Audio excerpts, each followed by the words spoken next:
Assalamualaikum warahmatullahi wabarakatuh. Nama saya Sadiqdin. Jadi ini semua adalah setelah saya menemukan sebuah buku yang berjudul 12 konspirasi dalam MLM yang mendedahkan kenapa 98% manusia ini tetap gagal walaupun mereka telah banyak berusaha, kerana bukan salah 98% manusia ini, tapi konspirasi. Ada 12 konspirasi yang berada di dalam program MLM ini. Ya. Jadi salah satu konspirasi ini adalah syarikat mengetahui bahawa tidak banyak orang buat full time, kebanyakan orang buat part time. Jadi syarikat meletak komisen atau persen yang kebanyakannya jauh ke bawah level 4, 5, 6, 7, 8 kerana syarikat tahu orang part time tak sampai. Orang part time ni biasanya punya orang di level 1, 2 dan sedikit di level 3, level 4, 5 dah tak ada orang dah. Jadi bila syarikat buat pelan pemasaran yang membayar insentif atau persen yang letak jauh ke bawah, jadi syarikat tak payah bayar kebanyakan orang. Hanya bayar sedikit je top leader. Jadi top leader bikin duit RM10,000, RM100,000. Tapi kita kebanyakannya buat apa? Bonus. RM20, RM30. Lama-lama kita fed up sebab kita dijanjikan impian tu, impian ni boleh capai ni. Namun akhirnya semua hampa. Ya, itu salah satu konspirasi. Konspirasi yang kedua adalah syarikat yang menggunakan sistem binary, 2 cabang. Kemudian dia bayar kat cabang yang kecil pula. Padahal seluruh volume tu adalah volume anda. Anda telah usahakan, syarikat dah dapat keuntungan besar. Tapi dia tak nak bayar atas keseluruhan volume, dia bayar cabang yang kecil. Jadi usaha banyak tapi duit dapat sikit. Ada pairing pula, kena seimbang pula. Lepas tu ada flushing pula. Kalau sampai satu waktu tu 12 malam, dah tutup, kena start yang baru lagi. Jadi ini semua yang bikin banyak orang hampa.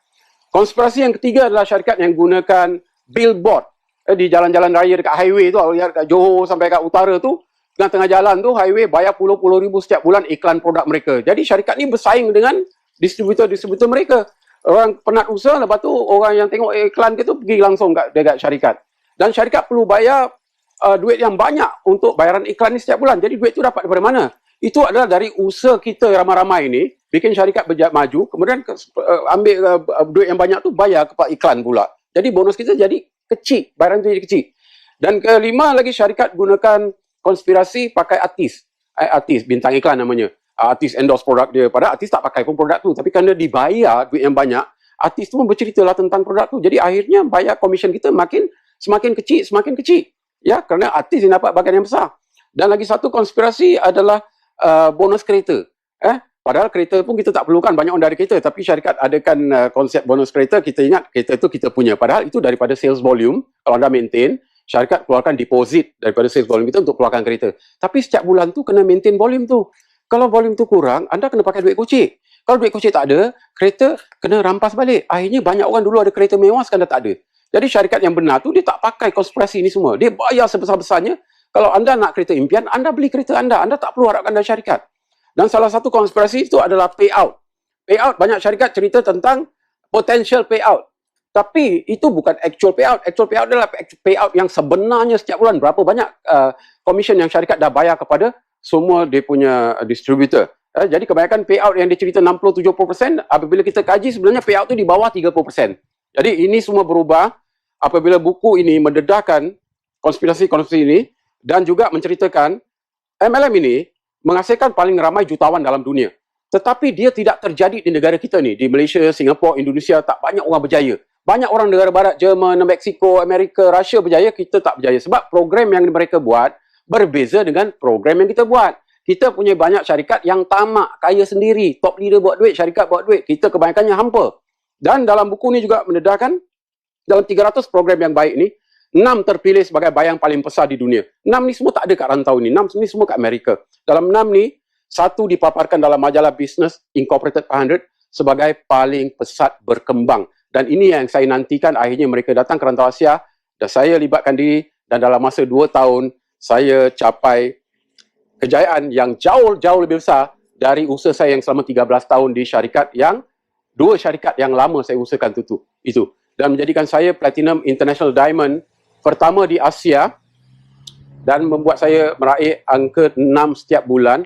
Bukan saja saya, malah ribuan orang yang sama-sama berjaya seperti saya kerana kami memiliki program yang bebas konspirasi, dan salah satu yang terpenting adalah program ini memiliki barangan yang diramalkan bakal berada di setiap rumah, barang yang tidak bersaing dengan mana-mana kedai dalam dunia kerana ia tidak terdapat di mall, di kedai, di mana-mana syarikat lain kerana dia patented, international patent. Ini penting, saudara sekalian ya. Jadi anda jumpa orang yang beri anda video ini, dapat informasi lebih, kerana di Malaysia ini kami sedang kembangkan sayap di seluruh Malaysia, kerana kami sedar ramai orang mempunyai impian tapi mereka tidak jumpa program yang benar, yang bebas konspirasi.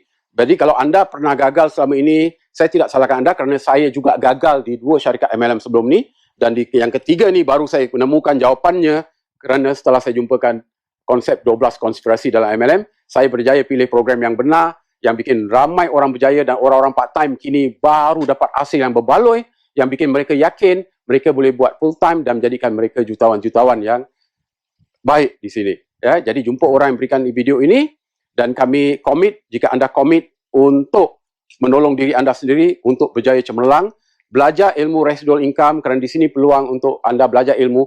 Wang cari anda, bukan anda cari wang, kerana konsep yang saya mau ajarkan anda nanti bukan semestinya anda sentiasa nak kena jual barang. Ya, konsep jual barang boleh bikin duit tapi tak boleh jadi jutawan. Konsep orang jadi jutawan adalah orang menjalankan sistem networknya. Walaupun tanpa jual barang, beli pakai sendiri dan ajar sistemnya, anda akan jadi seorang jutawan. InsyaAllah. Sekian dari saya. Assalamualaikum warahmatullahi wabarakatuh.